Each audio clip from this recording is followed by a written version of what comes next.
কিন্তু আমরা তাকে ধরার পরে একটার পর একটা টোটাল এ পর্যন্ত 10টা অভিযোগ পাইছি।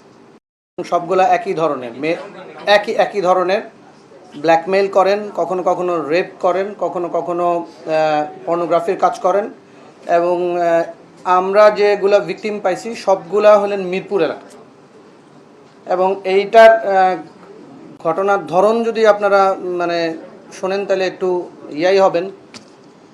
আমরা বাংলাদেশে এই ধরনের নর্মাল পাই না, নর্মাল বিহেভিয়ার, এই টাইপের বিহেভিয়ার আসামি পাই না। এটা আমার জন্য একটা মানে ডিফারেন্ট কেস, আমাদের টিমের জন্য একটু ডিফারেন্ট। কারণ আসামি প্রথমে যে কোনো একজনকে ভিকটিম, স্টার্টিংটা আমরা এখন পাই নাই, স্টার্টিং পয়েন্ট পর্যন্ত যেতে পারি না।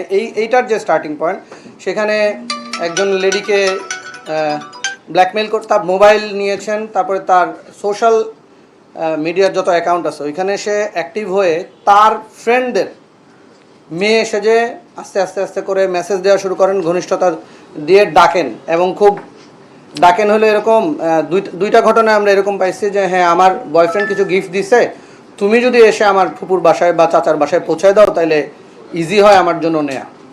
তো যখন মেয়েটা রওনা করার পরে বলে যে আমি একটু অসুস্থ, আমি আসতে পারতেছি না, আমার ফুপাতো ভাইরে পাঠাচ্ছি বা চাচাতো ভাইরে পাঠাচ্ছি।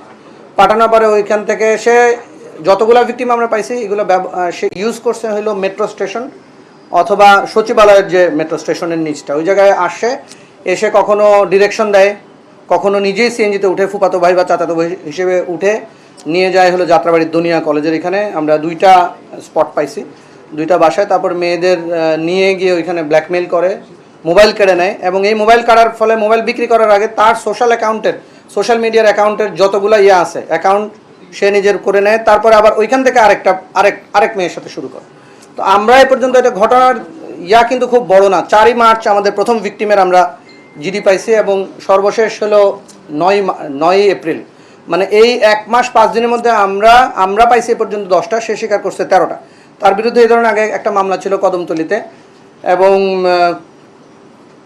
তার কোনো অ্যাসোসিয়েট আছে কিনা আমরা যাচাই বাছাই করতেছি, চেষ্টা করতেছি। এবং আমরা আশা করি যে আমাদের কাছে আমরা আশঙ্কা করতেছি এই ধরনের আরও ভিকটিম হয়তো আছেন যাদেরকে সে এই ধরনের ব্ল্যাকমেইল করছেন। সবাই সামাজিকতার খাতিরে, সামাজিক সম্মানের খাতিরে হয়তো অনেক কথা বলছেন না, অনেক করতেছেন না। কিন্তু আমরা আশঙ্কা করতেছি, আমরা যেটা হেডলাইন করছি ঘটনা এরকম।